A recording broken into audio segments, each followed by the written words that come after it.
Hi, my name is Ken Colby. I'm the author of Laser Photo Wizard. Today I'm going to teach you how to use our new Birdhouse option. Now, if you've done created boxes with Laser Photo Wizard before, then this should be very easy. It's basically the same idea, except rather than cutting out a box, it cuts out a birdhouse. So let's take a look. We've changed this to be generators. It used to just be boxes. But if you click that, you get a choice of which generator you want to use. And I kind of like this idea, and I may be adding other generators in the future. If you have an idea for a generator, like maybe a cars, or I'm thinking of doing wooden mirrors, give me a shout. Send something to support@greenscreenwizard.com. All right, anyways, we start the Birdhouse generator, and there's 3 types of birdhouses. So let's take a look at the help file. Okay, so the first birdhouse is a traditional birdhouse that looks like a house. Then I have what's called a flat roof birdhouse. And the advantages of this birdhouse is that it can be mounted on a post. And also you don't need a clean out door because you can hinge the top. And then this is just a super cute one. Mostly I see this used for wrens. I haven't really found out from any birdhouse experts if this shape is okay or not, but it sure looks fun. Anyways, those are your 3 choices. If you need to know the size for your birdhouse, well, anyways, basically what it's going to do is it's going to create a bunch of these files that are the images for the various pieces of the birdhouse. Then you put it in your laser and vectorize them and cut it out. Okay. The other problem you might have is, well, that's great, but how do I know what size to make my birdhouse? So I included this little link here, and you can go to other places on the web to get copies of birdhouse sizes. So today we're going to make a bluebird birdhouse. That makes sense? Going with the western bluebird. So it's going to be a 5x5, 6 to 12 inches tall, 1.5 inch hole, and the hole is going to be 4 to 10 inches off the ground, or off the bottom. Okay, so I think we'll just go with a height of 7, and of course the width was specified as 5x5. Now I happen to be engraving at 381 dpi. I know that's a weird number, but that's my engraver. It asks for a 1.5 inch hole. And I think we'll try 5 inches above. And we'll say that this is going to be for a bluebird. Okay, so, and we'll add a clean out door too. Actually, let's not add a clean out door. We'll add a clean out door. Okay. So, hey, that came out pretty good. So, this is basically the birdhouse that we're going to make. It's a little taller than it is wide. It's got the right hole, and so we're done creating the birdhouse. That's really all there is to it. Okay. Now, if we want later, we can go and load that birdhouse back in. But for now, we're going to actually draw the birdhouse. So the first thing we need to do is we're not going to do any image, so we'll load a white image. If we click no effect, then we don't have to, it's not going to spend a lot of time trying to rasterize the background. This is too small to hold our birdhouse, so we'll go to 13 by 24, which is one of the larger sizes my laser can handle. Takes a second, it should pop up here. Come on. There it goes. Okay, so this is where we're going to put our birdhouse pieces to be engraved. So we go to Effects, Text and Images, and we're going to add an image.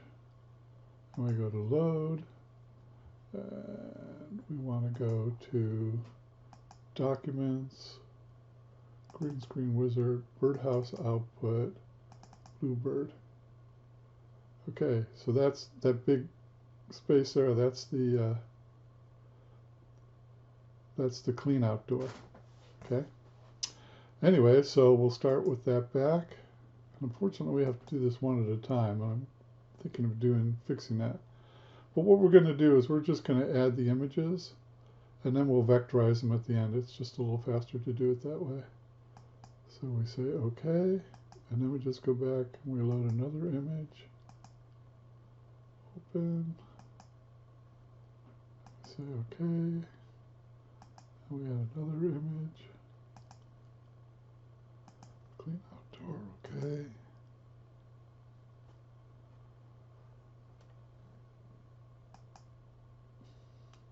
Okay, and let's see how that looks. Give it a second to refresh here.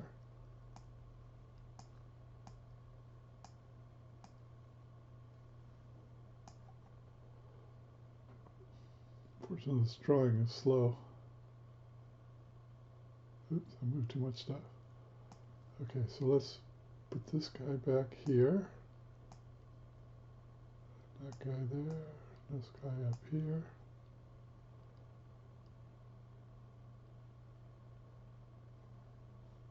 Oops, got too close.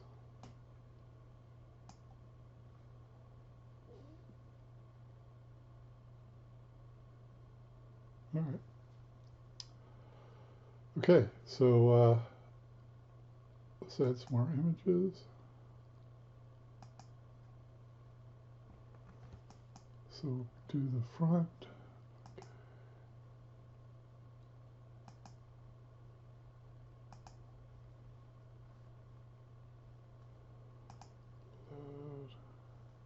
Do the roof.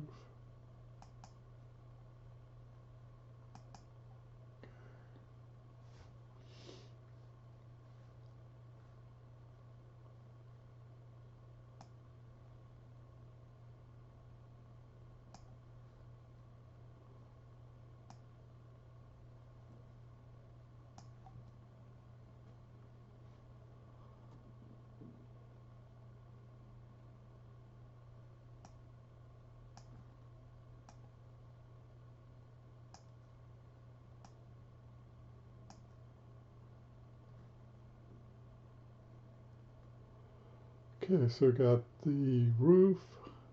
We need the sides for the roof.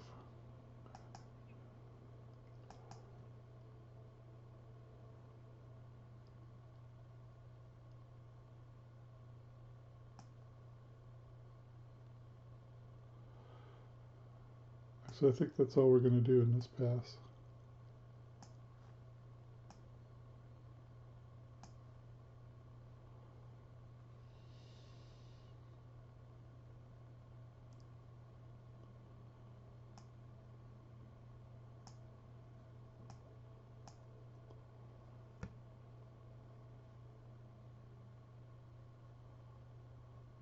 Okay, so now what we're going to do is, I don't think that'll fit under there, so I guess that's as many as I can get on here.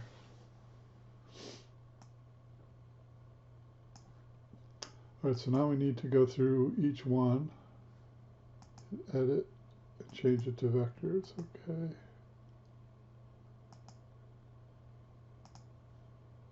Edit, change it to vectors, okay.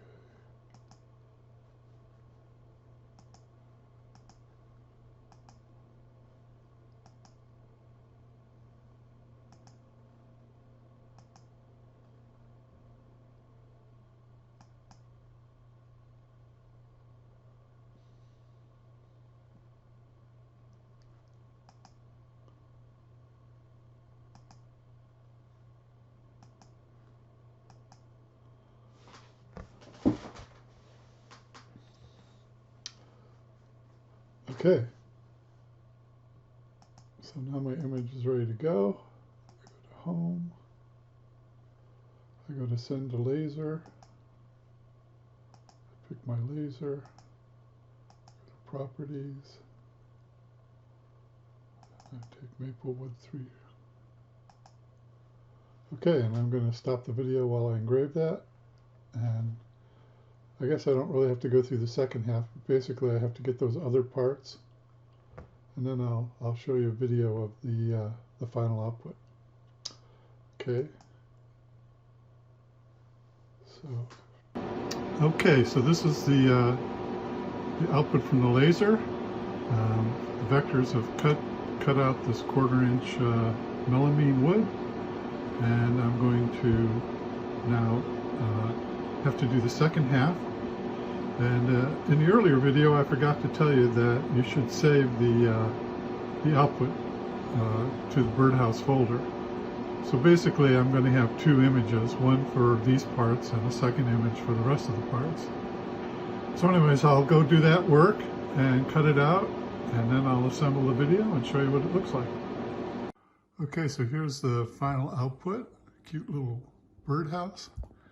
I'm going to turn it around so you can see the back. You can see it has vent holes and a little clean out door. It also has drainage holes on the bottom as suggested. So if you know anything about birdhouses and you want to get a hold of me, just send some email to support@greenscreenwizard.com. I hope you enjoy making your birdhouses.